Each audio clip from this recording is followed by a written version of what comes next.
Okay, namaskar bachcho. Today we are going to start with a new topic that is called the case study for class 12, the most confusing chapter for you guys, right?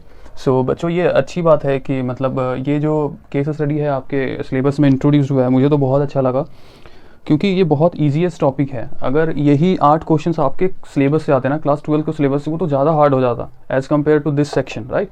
सो इसमें क्या है कि डरने की कोई बात ही नहीं है। आपको बस क्या करना है कि जो 8, 9, 10th की जो आपने चीज़ें पढ़ी है, बहुत बेसिक चीज़ है, उनको यूज़ करके आपको इन क्वेश्चंस को सॉल्व करना है। जैसे कि हम वहाँ पढ़ा करते थे 9th क्लास में कॉन्ग्रुएंट ट्रायंगल्स क्या होता है, कॉन्ग्रुएंट ट्रायंगल्स, ठीक है, जिसमें ट्रायंगल और एक ट्रायंगल और दूसरे ट्रायंगल को कंपैरिजन करते थे, या फिर एरिया ऑफ ट्रेपोजियम फाइंड करते थे, सिलेंड्रिकल एरिया ऑफ सिलेंडर, और या फिर वॉल्यूम ऑफ सिलेंडर, कोन का वॉल्यूम बताओ, सरफेस एरिया बताओ। इन चीज़ों को ही यूज़ करके थोड़ी बहुत प्रोबेबिलिटी की चीज़ें यूज होती, परसेंटेज का थोड़ा बहुत यूज़ हो जाता था।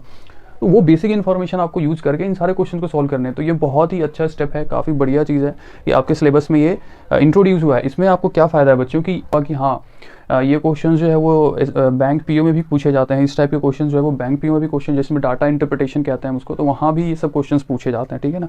स्टार्ट करते हैं हम पहला क्वेश्चन कि based on information given below answer the following question, ठीक है। एक क्वेश्चन आपके पास कि the members of consulting firm, the members of consulting firm, एक फर्म है, उसके कुछ मेंबर्स हैं, rent cars from the 3 rental agency. वो 3 कार जो है, वो 3 रेंटल एजेंसीज हैं, उनसे वो कुछ कार रेंट पे लेना चाहते हैं। एक कंपनी है, उनको कुछ कार चाहिए, तो वो कुछ कार वो रेंट पे लेना चाहते हैं।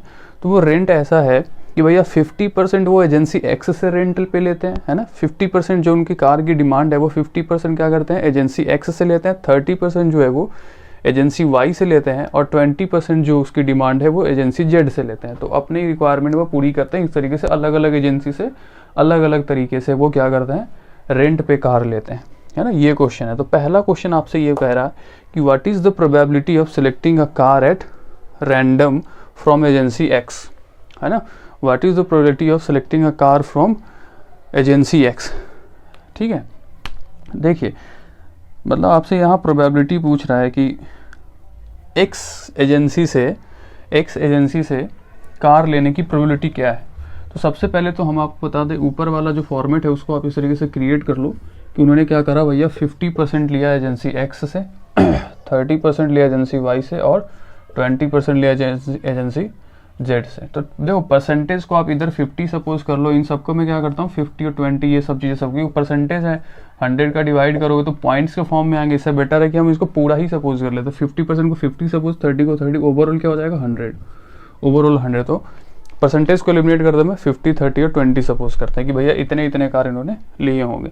तो probability of selecting car agency x, agency x के कितने परसेंटेज कार लिया उसने, एजेंसी एक्स से 50% कार लिया, ठीक है। तो भैया 50 है ना, 50 upon n of S, total probability क्या है, टोटल कार कितने हैं 100, तो 50 अपॉन 100 तो हो गया 1/2, ठीक है। तो ये हो गया आपका पहला आंसर। 1/2 प्रोबेबिलिटी है कि भैया वो जो है वो एजेंसी एक्स से ही रेंट लेगा, रेंट पे कार लेगा।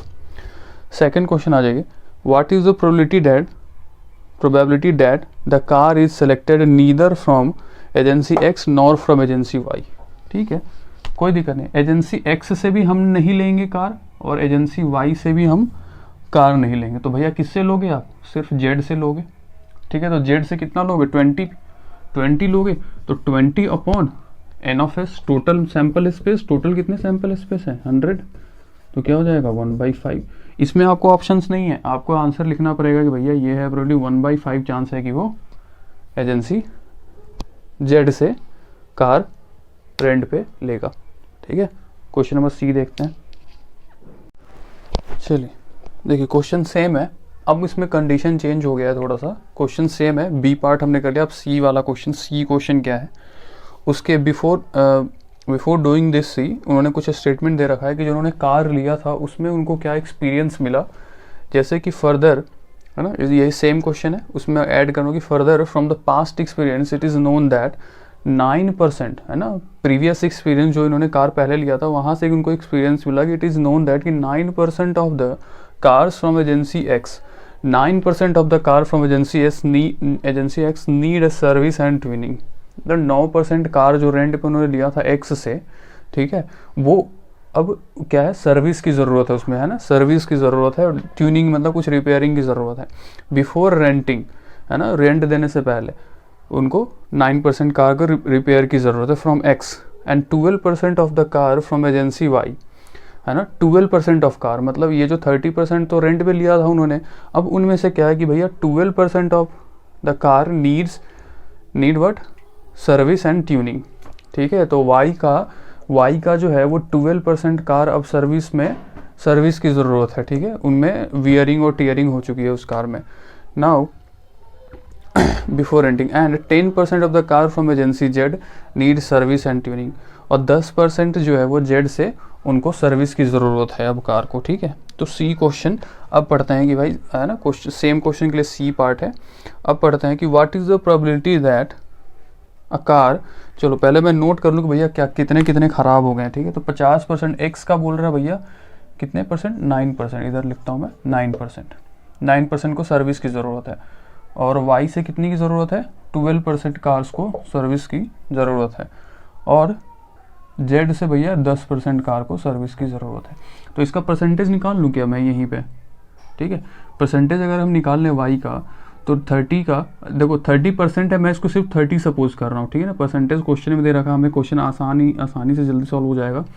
तो 30 का 12% क्या हो जाएगा बटे 3.6, ठीक है, 12% 3.6, और 20 का मैं परसेंटेज 20 का 10% क्या हो जाएगा 2, और इधर 50 का 9% क्या हो जाएगा 5 इंटू 9 का हो जाएगा 45, तो ये हो जाएगा क्या 4.5, 9%, 50 का 9% क्या हो जाएगा, परसेंटेज रिलेट करता हूँ मैं। देखो क्वेश्चन में परसेंटेज दे रखा हमें, जो हमें क्वेश्चन को आसान बनाना है तो हम परसेंटेज को एलिमिनेट करके 50, 30, 20 सब ओवरऑल 100 मिल ही रहा है हमें, तो 50 का 9% क्या हो गया 4.5। So what is the probability that a car selected from agency Y not require twinning, ठीक है।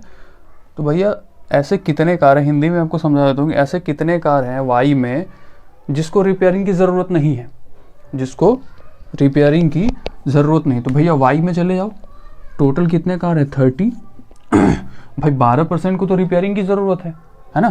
तो 12% कितना, 30 का 12% क्या हो गया 3.6% जो है, 3.6 कार जो है, 3.6 कार है उसको रिपेयरिंग की ज़रूरत है। तो क्या मैं 30 में से 3.6 माइनस कर दूं, 3.6 इतने कार को रिपेयर की ज़रूरत, 3.6 कार को, तो भाई इतने कार को रिपेयर की ज़रूरत है, अगर मैं 30 में से माइनस कर दूं जो जितने की रिपेयर जिसको करना है, तो क्या इतने कार बचेंगे जिनको आपको रिपेयर नहीं करना है। 26.4, ठीक है ना, ये 26.4 कार ऐसे हैं, 26.4 कार ऐसे हैं जिसको रिपेयरिंग की ज़रूरत नहीं है। तो क्वेश्चन वही तो कह रहा है कि ऐसे कितने कार हैं जिसको रिपेयरिंग की ज़रूरत नहीं है, उसकी प्रायोरिटी बताओ। तो ठीक है भैया, the car which does not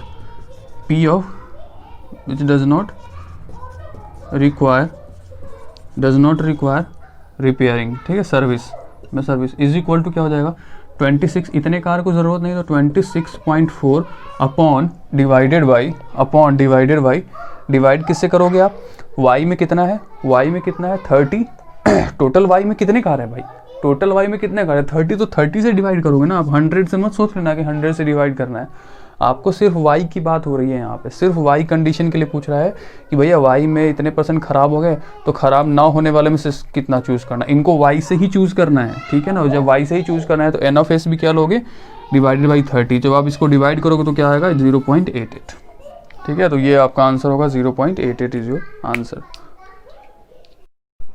चलिए क्वेश्चन नंबर डी देखें बच्चों, what is the probability that rental car will require services, rental car will require services, इसकी क्या प्रोबेबिलिटी है कि जो कार आप रेंट ले रहे हो उसकी प्रोबेबिलिटी, जो कार आप रेंट ले रहे हो उसकी सर्विस की ज़रूरत है, राइट। तो भैया कौन कौन से कार की सर्विस की ज़रूरत है, ये XYZ तीनों को सर्विस की ज़रूरत है, ठीक है ना। तो कितने कार 50, ये जो X में है ये इसका 9% ज़रूरत है कार सर्विसिंग की, इसके 12% की ज़रूरत है, उसको 10%, तो भाई हमने ऑलरेडी निकाल रखा है 4.5, है ना, मतलब कि 50 में से कितने की ज़रूरत है, 50 में से 4.5 कार को ज़रूरत है, और 30 में से कितने कार को ज़रूरत है रिपेयरिंग करने की, 3.6 कार को, और Z वाले में से कितने की ज़रूरत है, 2 को ज़रूरत है। इन सबको आप ऐड करोगे तो कितना हो जाएगा 10.1, मतलब कि जितने आपने इन सारे कार जो उन्होंने रेंट लिया है उसमें से 10.1 कार ऐसे हैं जिसको सर्विस की ज़रूरत है, जिसको सर्विस की ज़रूरत है। तो उसी की प्रोबेबिलिटी आपसे पूछ रहा है ना भाई, तो प्रोबेबिलिटी ऑफ सर्विस रिक्वायर्ड, ठीक है, प्रोबेबिलिटी ऑफ सर्विस रिक्वायर्ड। तो ये क्या हो जाएगा, आपके पास कितने कार को रिपेयरिंग करना है, 10.1 कार को, और टोटल कितने कार है, टोटल 100 है, तो डिवाइड कर दोगे 100 से, तो ये क्या हो जाएगा आपके पास ऑप्शन में है, दिस इज, डिवाइड करोगे तो ये 100, ये हो जाएगा 1000, 101 को डिवाइड करोगे तो 0.101, थर्ड इज योर ऑप्शन। आप डिवाइड करके देख लेना, वो आपका आंसर आएगा, थर्ड इज योर आंसर, ठीक है ना। तो यहाँ क्या करेंगे हम 100 से डिवाइड करेंगे ना, मैंने पॉइंट हटाने के बाद यहाँ 1000 लगाया, 100 से डिवाइड को 10.1/100। So the part has been complete. आपको 4 ही क्वेश्चन करने थे, हालांकि आपके पास 5 क्वेश्चन मिलेंगे, तो मैं 5वां क्वेश्चन